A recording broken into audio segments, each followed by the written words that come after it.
What's an NSFW fact about history that we don't get to hear too often? When Jadwiga, the king of Poland, medieval Poland referred to every ruler as king regardless of gender, was considering a marriage proposal from the Grand Duke of Lithuania, a chief concern among her court was that said duke was rumored to have massive genitals to the point that they would kill his wife on their wedding night. 2 of her counselors volunteered to travel to Lithuania to try and discover the truth of these rumors, which naturally meant they would watch the duke as he bathed. They returned and happily reported that not only weren't the duke's genitals fatally large, they were in fact a tad smaller than average, so nothing to worry about. Thus Poland and Lithuania were united, and the rest is history. Edit, the above omission, and the story I got several years ago from a book by James Michener, Amazon.com. The book itself is a novel, but the historical events described therein are accurate based on his research as far as I'm aware.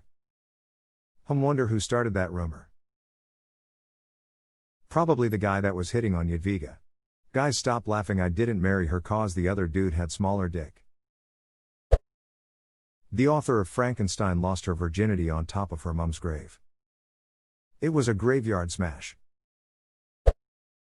Victor Hugo, the guy who wrote, among other things, Les Miserables and The Hunchback of Notre Dame, was a sex addict.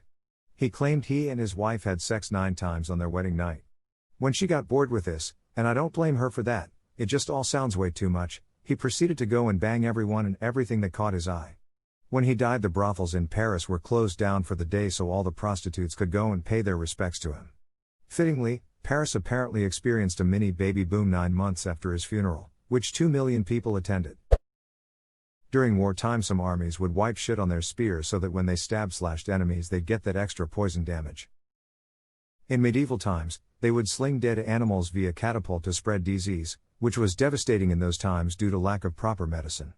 It seems biological warfare was the world's actual first weapon of mass destruction. Edit. Thanks for Blobby Seal Award smile.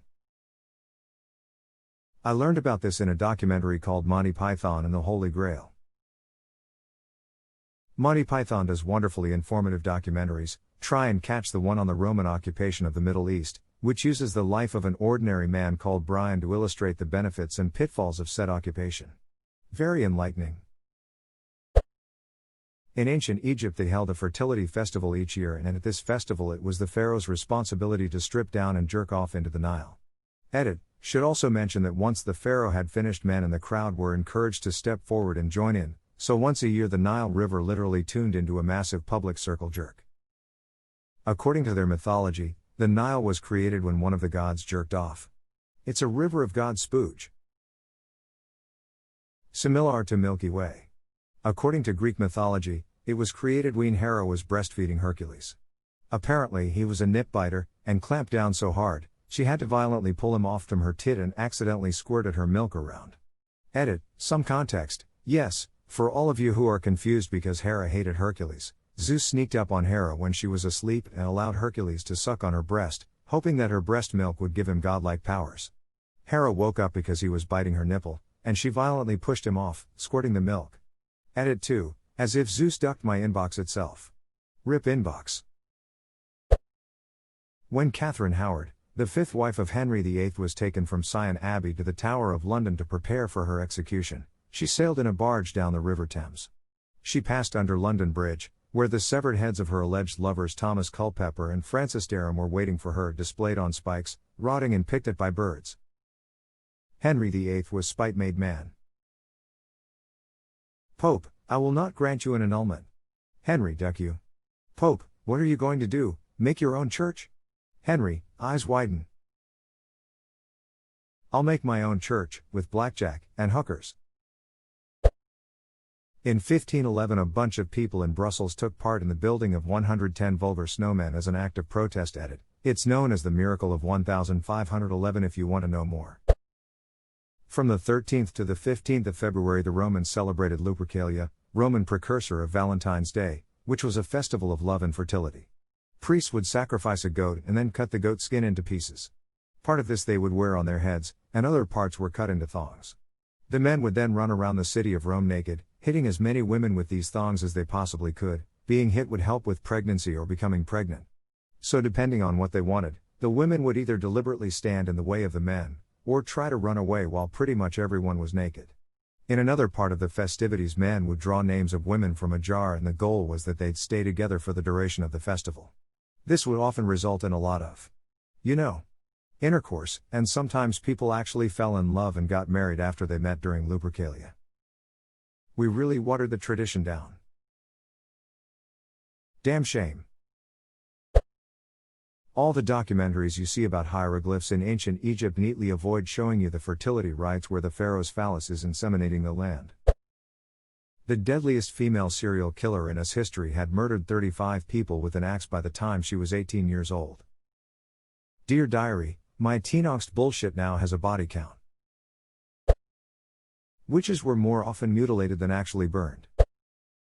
1984, during the Iraq-Iran War, Iraqi forces had laid hundreds of exposed electrical wires in the Majnoon marshes which they knew the Iranians had to cross.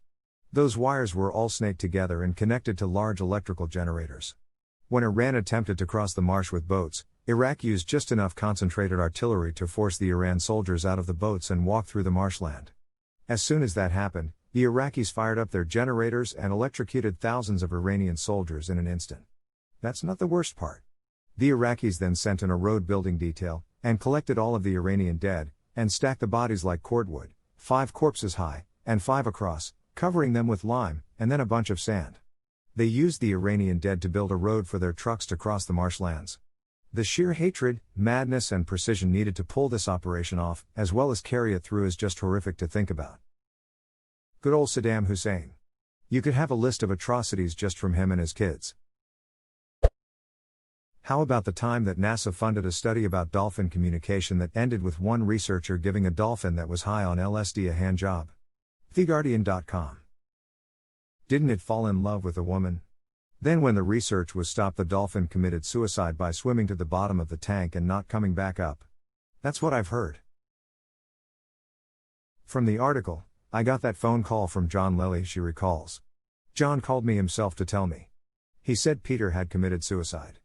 Ricka Berry corroborates the use of this word. Dolphins are not automatic air breathers like we are, he explains. Every breath is a conscious effort. If life becomes too unbearable, the dolphins just take a breath and they sink to the bottom. They don't take the next breath. Andy Williamson puts Peter's death down to a broken heart, brought on by a separation from Lavat that he didn't understand. Margaret could rationalize it, but when she left, could Peter? Here's the love of his life gone. Why is this thread making me sad? It started so well with dick and farts. But of course there had to be a suicidal dolphin. It started so well with dick and farts. But of course there had to be a suicidal dolphin. A brand new sentence. King Tut's first wife was his half-sister. But she also may have been his full sister and even at one point may have been his stepmother. If you think that's bad, which it is, look into the Ptolemy family. Tree isn't the right word. More pretzel. Less pretzel, more wicker basket. Anne Frank's diary was censored for her privacy. She wrote many entries about masturbation, and her bisexuality. Her father cut those out. A lot of people banged in the White House on the day of Andrew Jackson's inauguration. It was just a regular house before then. Pope Alexander VI might have held orgies where he kept track of men's orgasms while he held the position of Pope, and also definitely had an infidelity fetish, especially with women whose wedding had officiated. He had 4 kids with one married noblewoman, and at least another 3 to 5 outside of that. Well, before he was Pope, he was Rodrigo Borgia. There are certain things you expect from that family, exaggerated reputation or no. Benjamin Franklin had a fart fetish. There are letters that prove this where he writes to a woman about her flatulence. Benjamin Franklin was also an emphatic fan of having sex with older women and would write letters to others recommending it. He said they had experience and enthusiasm. Edit, typo. Advice to a friend on choosing a mistress. Basically, he said, all sex is the same with the lights off, and it's even better if the woman has experience. The face first grows lank and wrinkled, then the neck, then the breast and arms, the lower parts continuing to the last as plump as ever, so that covering all above with a basket, and regarding only what is below the girdle, it is impossible of 2 women to know an old from a young one. And as in the dark all cats are grey, the pleasure of corporal enjoyment with an old woman is at least equal, and frequently superior, every knack being by practice capable of improvement. Covering all above with a basket, Benny Boy invented brown bagging.